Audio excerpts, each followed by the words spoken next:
जोहार झारखंड, जय झारखंड। 4 दिसंबर 2025 को डुमरी अनुमंडल डुमरी प्रखंड के विनोद बिहारी महतो चौक से राजधानी रांची तक पदयात्रा का आयोजन रखा गया है। इस पदयात्रा आयोजन अथवा आंदोलन का उद्देश्य स्टूडेंट्स को स्कॉलरशिप दिया जाए, झारखंड राज्य में खतियान के आधार पर स्थानीय नीति लागू किया जाए और उस नीति के आधार पर नियोजन नीति बनाया जाए तथा झारखंड राज्य में होने वाली तमाम प्रतियोगिता की परीक्षाएं एक निश्चित कैलेंडर बनाकर निश्चित अवधि में लिया जाए।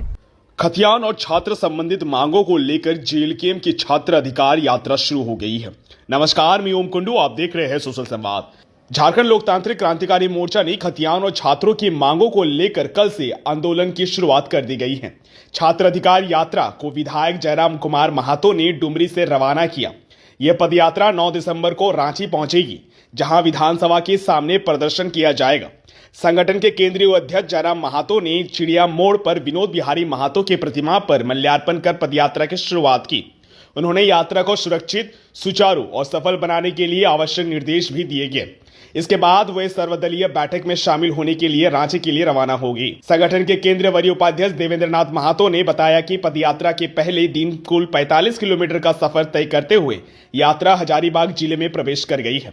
पदयात्रा चिड़िया मोड़, बगोदर, हरिहरधाम और चलानिया होते हुए विष्णुगढ़ हजारीबाग तक पहुंची। उन्होंने कहा कि खतियान और छात्रों की आवाज को दबने नहीं दिया जाएगा। पदयात्रा के दौरान देवेंद्रनाथ महतो, मोतीलाल महतो सहित अन्य संगठन पदाधिकारी मौजूद रहे।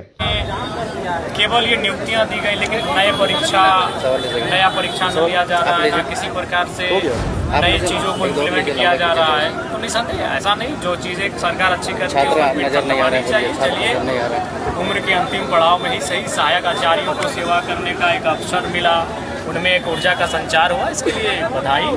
लेकिन इस राज्य के जो ज्वलंत मुद्दे हैं ये आपकी आंखों के सामने है, उस पर हम लोग चुप भी नहीं रहेंगे, उस पर लगातार अपनी आवाज़ को सड़क से सदन तक बुलंद करेंगे। नियोजन पर जो खाली रिक्त पद हैं जिनकी भरपाई नहीं हो पाई है, रिक्त पदों की भरपाई हो, उसको लेकर मुख्य रूप से सवाल जवाब होंगे।